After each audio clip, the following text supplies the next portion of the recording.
Ayan na po guys, oh. Yung ginagawa namin. Ayan na. Nabuo na siya. Gupit naman, trim naman. Ngayon lang siya nabuo. Parang kailan pa yun.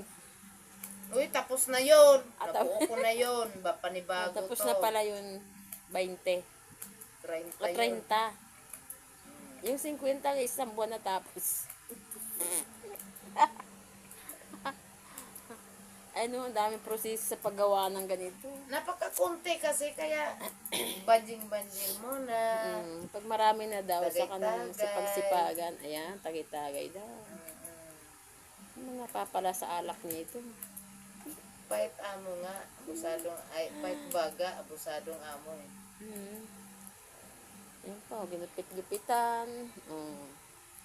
Diba? Daming artist sa paggawa nito. Siyempre sa ibang bansa to, hoy. Sa ibang bansa daw i-deliver. Oo, hindi to pang dito Pilipinas. Sa ibang bansa to. Kaya kailangan maganda ang gawa ng Philippines. Ano na naman?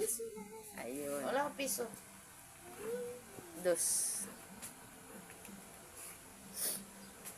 Piso lang eh. Talaga eh. Bigyan nga ng 20. Para hindi na bumalik. Skip pa. Eh, ayoko nga yan eh. 20 nga lang akin eh. Ayun na 100. Ayoko nga yan eh. Ayan o. Ayan. Ayan. Ang mga gagawin. Ayan o. Yan. Ayan. Isa mo. Bagal.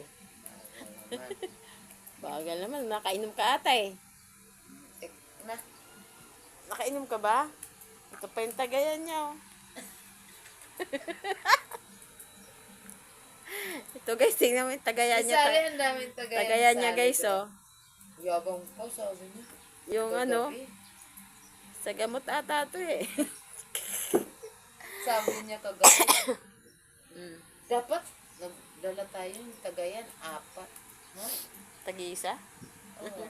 Marami siyang tagayan dahil nga yung ano niya. Diba guys? Dahil sa matanda na siya, ano na siya? 20 ml na guys. 20 ml. Pinakadulo na siya ng ano. Walang, ano yan, walang labis, walang ml. kulang. Yes. Kailangan talaga takal-takal. O yun. Tapos yung pulutan niya, alam nyo, ito Kasi glow. antibiotic yung iniinom. Ito yung pulutan, glow.